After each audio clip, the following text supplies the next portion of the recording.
And the other tool that you talk about a lot, I know, is the Enneagram. Can you just briefly explain what that is and in what circumstances we can use it? So really everything starts with awareness. So intention is one thing. Obviously we have to have this intention that I want to change, I want to heal, I want to be better at this, I want to be better at that. Okay, so obviously that's something that kind of is at the beginning of everything, you could say. But right after that, we've got awareness, because without awareness, you're not really going to get very far. So if you're trying to address something and you don't know what you're trying to address, or whether you even need to address it, then clearly that's not going to work, right? Because you don't know that you need to be doing this. And so one of the best tools, in my opinion, for awareness building is the Enneagram. And literally, really what it is a personality profiling tool. But unlike other personality profiling tools, of which there are quite a few out there, this one is showing you, as somebody said, the box that you're already in, and the different adaptations is showing you how your early childhood experiences have sort of made you adapt.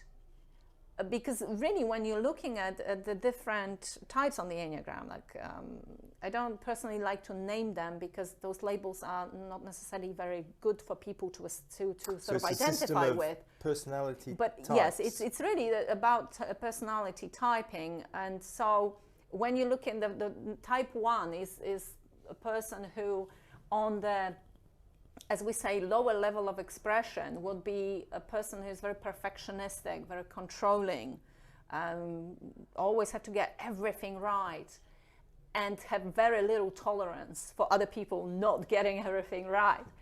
But what's really great about the Enneagram is that it's not just saying, okay, well, you're the perfectionist type, and that's it, that's what you are. But it's kind of almost giving you a pathway to evolve within that type. So it's always going to be something that you're going to have a tendency for. However, you may become from the perfectionist, which is not a positive thing, because perfectionists always, they're scared of failure like it's the worst thing in the world. But yet, because they aim for perfection, they always set themselves up for fail, because perfection is not attainable to anybody, really. So it's a kind of funny paradox here. But they can also choose to step away from that and say, well, I'm actually going to strive for excellence. So I'm going to do the best I can do in all the different areas of my life, or maybe a chosen area of my life. But I'm not going to then go and beat myself up if I'm not perfect. I'm going to accept that I'm going to make mistakes, that there may be some misperfections, but that's okay, because I've done the best with what I had, the resources I had, that I could do. And now we have an evolved type 1, and a person who has great attention to detail and will strive for excellence, but will not chastise and not beat themselves up if they don't reach that level of perfection. So that's what I like about the Enneagram. It teaches you so much about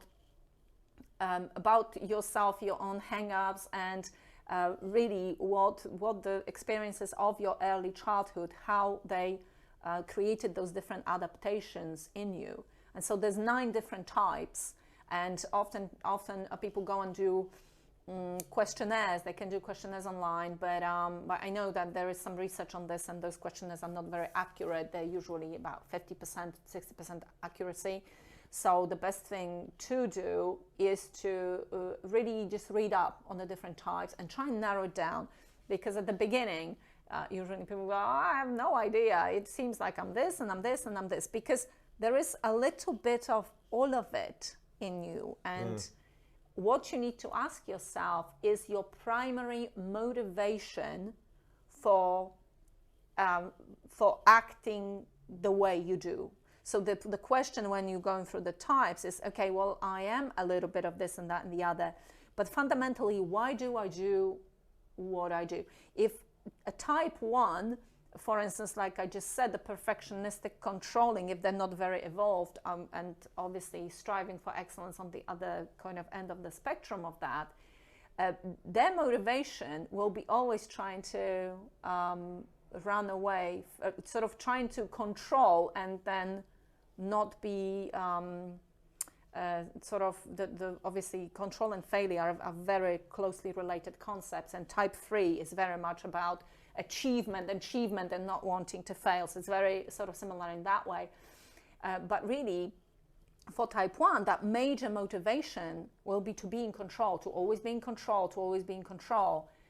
And when you're honest with yourself, you will narrow it down pretty quickly. And it may take some reading and make time sort of look around that. In this circumstance, maybe I'm more like this and more like that. But it's a very, very, very powerful tool when it comes to learning about yourself. And I encourage everybody to learn as much about themselves as they can, because that's when you become more in control of your life and your emotions and your mental health and everything else. Yes.